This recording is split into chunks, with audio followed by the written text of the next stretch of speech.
राधानगरी अभयारण्याजवळ मिसाळवाडी परिसरात एका बिबट्याचं दर्शन झालंय। गेल्या काही दिवसात या बिबट्याचा लोकवस्तीजवळ वावर आहे, त्यामुळे शेती कामासाठी आणि जनावरं चारण्यासाठी जाणाऱ्या ग्रामस्थांमध्ये भीतीचं वातावरण आहे। राधानगरी अभयारण्य परिसरात गेल्या काही दिवसात बिबट्याचा वावर दिसतोय। 15 दिवसांपूर्वी कासारवाडी येथील एका कुत्र्यावर बिबट्यानं हल्ला चढवला होता।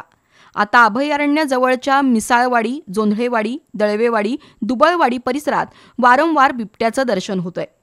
मंगळवारी संध्याकाळी मिसाळवाडी जवळच्या रस्त्यावर राधानगरीतील काही तरुणांना बिबट्या दिसला, त्यामुळे ग्रामस्थांमध्ये भीतीचं वातावरण आहे।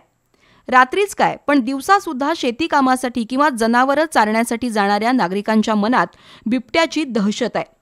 अभयारण्य क्षेत्रात वन्य प्राण्यांचा वावर जरूर असावा, पण आजूबाजूच्या लोकवस्तीत वन्य प्राणी शिरू नयेत यासाठी वन्यजीव विभागानं उपाययोजना करावी अशी नागरिकांची मागणी आहे।